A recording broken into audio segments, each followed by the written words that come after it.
Welcome to Last Week in Privacy. I'm Brian Philbrook, and here are your top international privacy industry highlights from last week. Alberta, Canada's new breach notification and reporting law for breaches of personal health information is set to go into effect on August 31st. The law takes a risk-based approach to breach notification, requiring notification to affected individuals, the Minister of Health, and the Office of the Information and Privacy Commissioner when a breach could create a risk of harm to the individual. The law also includes a non-exhaustive list of factors for covered entities to consider when assessing risk, including the likelihood of whether an unauthorized access or disclosure will occur, whether the information will be misused or could adversely affect the provision of healthcare to the individual, and more. Additionally, the law allows for certain mitigating factors to be taken into account by the organization when determining whether notification is required, and provides for several safe harbors, such as where it can be shown that information was recovered before unauthorized access occurred. The law does not specify a timeline for notification to occur, but states that it must be made as soon as practicable. Failure to comply can result in fines of up to $10,000 for individual providers and up to $500,000 for organizations.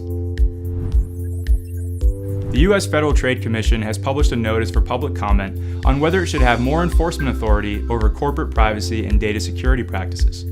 Comments will be accepted by the FTC until August 20th. After the comment period, the Commission plans to host a series of public hearings this fall on whether changes are needed to competition and consumer protection law, enforcement priorities, and policy. The notice comes after FTC Chairman Joseph Simons stated in a July House subcommittee hearing that the FTC's current enforcement powers were inadequate to handle today's privacy and security issues.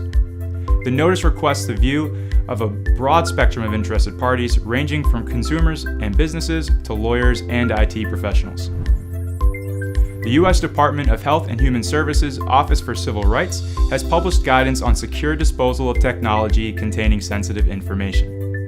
The guidance covers proper disposal of equipment such as desktop and laptop computers, mobile devices, servers, USBs, and other types of electronic storage, as well as paper and hard copy media.